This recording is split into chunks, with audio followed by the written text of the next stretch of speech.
Alors bonjour à tous, aujourd'hui les samosas, on prend les gambas, on va dire pour une bonne vingtaine de samosas, on prend une vingtaine de gambas, 20-25 gambas, on les décortique bien sûr et on ouvre en deux pour enlever l'intestin, vous voyez ça c'est le petit intestin, c'est le caca donc c'est pas bon, on l'enlève avant de travailler nos gambas.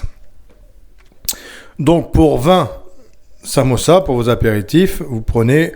Allez, 25-30 gambas, c'est très bien aussi, ça va bien. Ou vous comptez une gambasse par personne. Aussi, selon la taille de la gambasse, ça détend toujours pareil. Vous avez des grosses et des petites, donc voilà.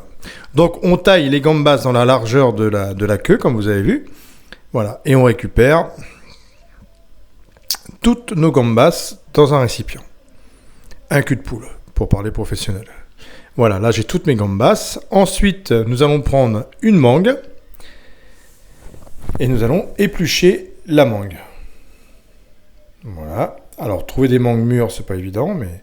Et du coup, on va tourner la chair autour du noyau et on va la couper en petits morceaux. Vous voyez, on récupère, on décortique autour du noyau de la mangue. Donc, celle-là a été très goûteuse. Et on va la tailler en long et en petits cubes. On ne fait pas non plus trop fin, on ne fait pas du hachis. Comme ça, on a la matière qui reste dans la samosa. Quand on croque dedans, et c'est quand même nettement meilleur. Donc voilà, on coupe, vous voyez, des carrés relativement là, qu'on ait encore de la mâche de mangue avec la gambasse. Donc voilà, donc on compte une mangue, une belle mangue, pour une vingtaine de samosas. Donc vous voyez, 25-30 gambas, ça fait un bon kilo de gambas, facile, et une grosse mangue entière. Donc on les met avec nos gambas. Ouais, ça se marie très très bien, c'est un peu original, la mangue avec la gambasse. On va rajouter de l'oignon rouge, un oignon qui est quand même relativement doux, très goûteux, qu'on utilise souvent dans les salades, un peu en cuisson, mais qui est très bon en cuisson aussi, mais quand même il est plus mangé souvent cru. Donc on épluche l'oignon, on va le ciseler. Donc ciseler, je vais vous montrer ce que c'est. Donc là, une fois que vous avez votre oignon, vous le coupez en deux, vous voyez. Vous le posez, la racine au bout de mes doigts, de l'autre côté. Et là, vous coupez au couteau 3/4 de l'oignon, vous voyez, dans la largeur, pardon. Et après, vous taillez jusqu'à ce que vous avez été avec la lame de couteau. Comme ça, l'oignon reste quand même collé, vous voyez, et vous ne l'avez pas jusqu'au bout. Et après, vous coupez des petits cubes. Voilà, c'est ce qui s'appelle ciseler un oignon. Donc, vous taillez dans la largeur aux 3/4 de l'oignon, plusieurs bandes. Et après, dans la longueur, vous recoupez en bas et en haut. Et après, vous coupez des petits morceaux. Et après, autour de la racine que vous avez gardée, vous voyez, pour tenir l'oignon pendant le ciselage, et ben vous coupez autour et vous hachez après, grosso modo, avec le couteau. Voilà. Ça, c'est ciseler un oignon. On fait pareil avec l'échalote, d'ailleurs, ça marche aussi très bien.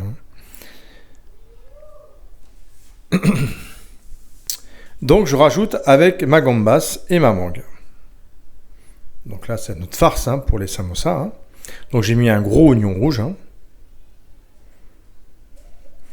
Donc on a un bon kilo de gambas, une mangue, un oignon rouge pour une vingtaine de samosas. Donc on passe à l'assaisonnement maintenant, parce qu'il faut donner du goût. Donc sel, poivre, la base, ça c'est toujours bien assaisonné. Bien du sel, bien du poivre.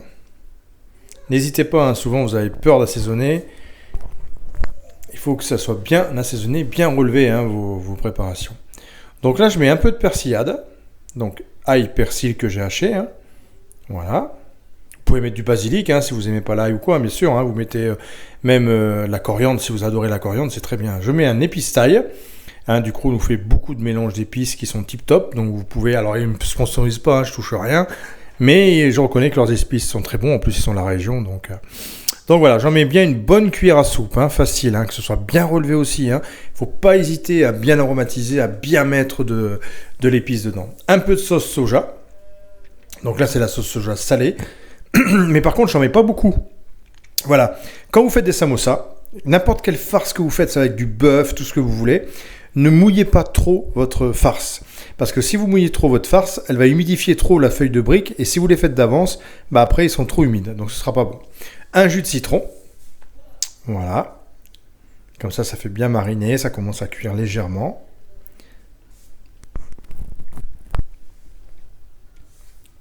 Voilà, et on mélange le tout.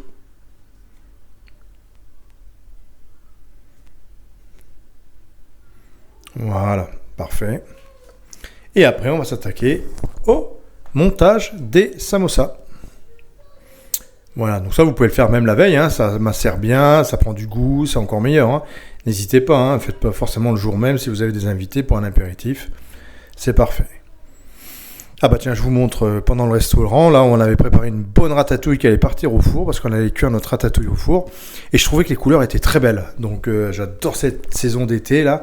Et du coup, on avait une belle ratatouille. Donc je vous l'ai filmé pour vous la montrer. Voilà, tout simplement. On prend une feuille de brique, voilà, et on va attaquer le montage des samosas. Donc, la feuille de brique, on va la couper en deux.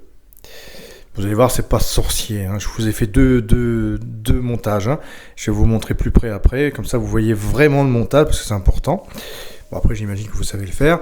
Donc, on récupère, vous voyez, l'arrondi sur la droite et on le ramène sur la bande de l'autre côté. Vous voyez ?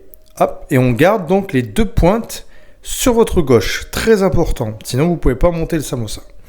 Ensuite, vous mettez de la farce, donc vous en mettez quand même pas mal, hein. Bon, pas une tonne non plus, hein, si vous voulez, faut réussir à le fermer. Mais si vous en mettez pas beaucoup, quand vous croquez dans le samosa et vous n'avez pas beaucoup de matière, les gens ils font, bah, c'est pas, voilà. Il faut que quand on croque, on ait vraiment la farce.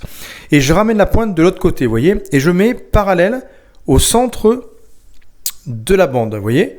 Et après, je ramène de chaque côté, hop, et je tire à chaque fois sur mon samosa pour bien qu'il soit tendu. Parce que souvent, vous faites des samosas, vous tirez pas à chaque fois que vous passez d'un côté ou de l'autre.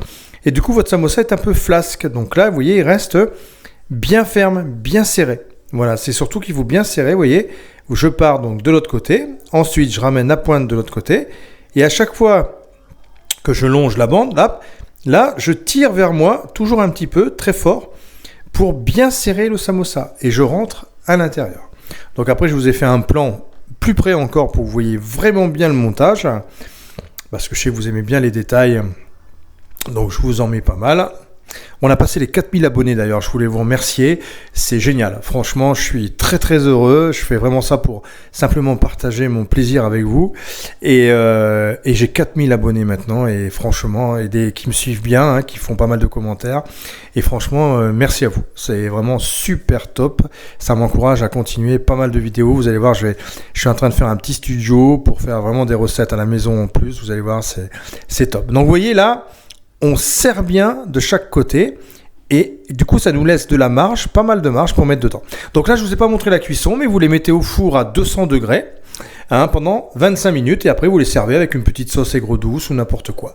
Voilà, au four à 25 minutes à 200 degrés et voilà. Allez, bon appétit à vous et merci beaucoup. À bientôt.